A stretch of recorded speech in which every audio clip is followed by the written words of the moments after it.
আমরা পারতাম তোমার বাবার কাছে তোমাদের বিয়ের প্রস্তাবটা নিয়ে যেতে, কিন্তু আমি জানতে পারলাম তোমার বাবা তার পছন্দ মতো পাত্রের কাছে তোমাকে বিয়ে দিতে কসম কেটে বসে আছে।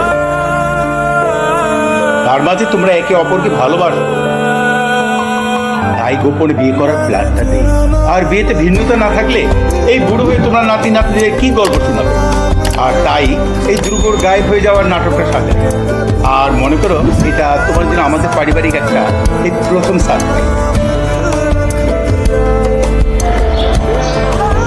তোমাকে আমাদের ছেলের বউ নয়, আমরা মেয়ে করে রাখতে চাই। সারাটা জীবন আমাদের মেয়ে হয়ে থাকতে পারবে না মা?